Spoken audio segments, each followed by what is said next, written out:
Hello everyone, welcome to Scorcher Toys at AnyMoon.com's review of Bandai's Lill Draken accessory set for the DX VF-31 toys. This set was a Tamashii Web exclusive, released in January 2019 for 6,480 yen, inclusive of tax. As a Tamashii exclusive, it was only available to Japanese residents, so you'll have to find a proxy or specialty exporter to land one. If you're shopping for anything else, I continue to recommend heading to Big Bad Toy Store. Click the link in the comments below to get what you're looking for and help this channel out in the process. Like other Tamashii exclusives, this toy comes in a brown shipper box.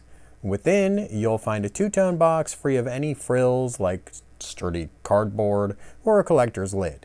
Inside the box, you'll find two adapters for connecting the Lill Draken in Fighter or Gerwalk modes, two adapters for connecting the Lill Draken in Battroid mode, two display stands consisting of bases, arms, and adapters. You'll also get claws so that you can use the display stands as braces or supports. Behind the tray you'll find instructions.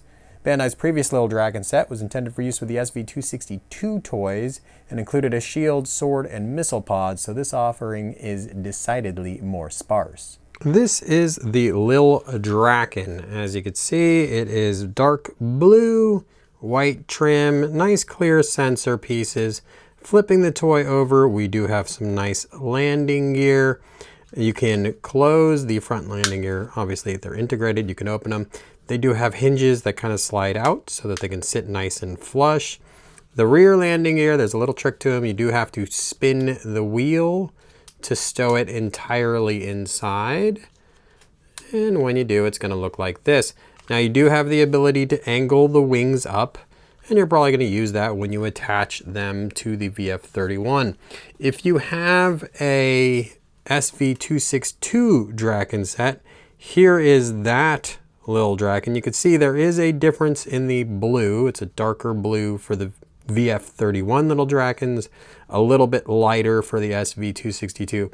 Otherwise, exactly the same Lill Drakens. To connect your Lill Draken to the included display stand, you are going to flip it over. There's a little hard point connection area. Here is the little display stand adapter. It really just plug right into position. This is a ball joint, so know when you go to pull this off, it's possible you're actually just going to pop that ball joint out instead. Not a big deal, but then we just take it, push it into that peg on the display stand, and there you go. That is how you connect your toy to the display stand. So if you bought these with the notion that you are going to use them for close air support rather than actually attaching them to a VF-31 toy, this is kind of what you end up with the display stand. The display stand is very long to make it be a suitable support in Battroid mode, but that does mean it's going to be, if you want it low at all, like to fly alongside a VF-31 toy, then you're going to have to bring the arm down pretty significantly. Now at the attachment point, we do have the ability to rock back and forth and pivot up and down, so that's all good. And then we do have the ability to connect the arm at one of three different locations. Now obviously if you're gonna go all the way up, like I just did there, you're gonna wanna worry about balance just a little bit, but for the most part, it won't be a problem. Everything's stiff enough, it will work. So you have a little bit of ability to use the display stand to make your display pop, but it's not anything that's glorious in any capacity. This accessory comes with the little clips that you need to attach the Lill Draken to any VF-31 toy. So here I have Arid's 31S, and we can go ahead. There are hard points underneath the wings, and what we are going to do is just take this piece here. Here are the connectors that go into the hard point, and we're just going to slide it on. And in order to do that, you're going to need the wing to be crooked a little bit, but there you go. You just push that into place, kind of give it a little push on the back to make sure everything's secure there, and then you flip the toy over, and there you go. Now you've got that on. You can see there's some slop. It doesn't really stop you from moving the wing around, which is one of my gripes. Then we can take our Lill Draken. Now what we should do here is crook the wings up a little bit, and then we're gonna go ahead and pop that on. Now another little complaint, there are no little detents where the wings on the Lill Draken get into specific points to help you get everything symmetrical.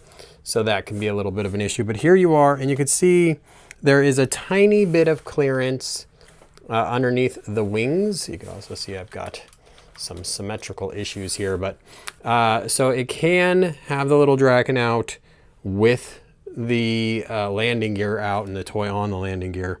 But it's probably a bit better if you use the display stand, because that is just about dragging on the ground. So obviously not ideal. Here are the little Draken installed on a VF-31F, just like the movie on the display stand. No more clearance problems. Now there are no detents at the right position. Again, no detents on the wings, so getting things symmetrical can be a little bit of a challenge, but it's not too bad. Now here is a version of the toy with super parts installed. Now I do have an extra set of clips because the movie version of the VF-31F comes with its own clips that are exactly the same, again, that come with the Lill Draken accessory. So I can go ahead and take my Lill Drakens. Now with the super parts, everything works except the wing boosters. So the Lill Draken are going to replace the wing boosters. And again, it doesn't matter which VF-31 you're doing this with. They're all the same, except the Kairos, which has a different wing shape to it, so that's not going to be the same. But otherwise, any of the Delta Squadron will work just fine. And I unpegged that wing, but you get the idea. There it is now. Super parts with the little Draken replacing the boosters. So that's an option as well. Here I've got the little Draken on in Gerwalk mode. You can pivot them to get different looks, but if you pivot them up, they do point inward, so that's not really a desirable effect.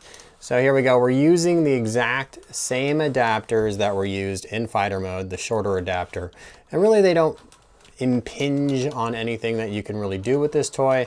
In handling the little Draken, it's fairly easy to knock them off. They're secure enough, so gentle handling is fine. But for playing, especially again, if your hand's gonna hit them, they will pop free. If you feel like those little Draken are putting a little too much pressure on the hinges of your VF-31 toy, you can use these adapter claws that go on the display stand adapter. Now I've got them both attached to one base. I think that makes sense visually for me, but obviously you could peg each into its own base, and then you're just gonna position it in such a way that it's supporting the weight of that little Draken. And you could do obviously the same thing in Battroid mode. Can you transform to Battroid mode without removing your little Draken? The answer to that is no, because you use these fighter Gerwalk adapters for obviously fighter and Gerwalk modes, and this much larger adapter for Battroid mode. So to install in Battroid mode, you're going to take your toy, turn it around, and open the wing up like so. Same concept here. We are going to fish it into the hardpoint connection. So we're just going to bring it alongside here, go all the way down, get to that hard point, press down, and then fold the wing over. And there's a little bit of pressure at the double hinge, but that's what it ends up looking like. And then you can take your little Draken and just plug it right in like you did in the previous modes. And obviously you're going to be adding quite a bit of heft to the back of the toy. All that weight on the back of the toy is going to make posing it without the display stand a little bit more tricky. So if you're going to use this option, using the display stand is probably a pretty good idea. Now, Battroid mode is the mode where you are going to get the most benefit out of the pivoting factor. So you could get those things part of a display that looks pretty dynamic. But again, I would use the display stand if I were going to go that route, because all of this weight is definitely problematic on the back of my VF-31, even with those nice ratcheting joints. I could get this thing in a nice pose, I could walk away from it, but it's, you know, still a challenge. And overall, the VF-31 with Little Draken isn't very iconic to me. If you're not a huge fan of the movie Passionate Valkyrie, then you're probably not going to be a huge fan of the Little Draken on the VF-31. So it's probably an easy pass for you, since they're not adding terribly to the fun factor, and in themselves they're pretty simple. They're nice, but pretty simple. So for me, this is an item only huge fans of the movie version of Macross Delta really need to track down, or if for whatever reason it tickles you, the look of it. There's nothing here to not recommend, but for most people, I think your money's probably better spent somewhere else. Check out anymoon.com for my full article, and as always, thanks for watching.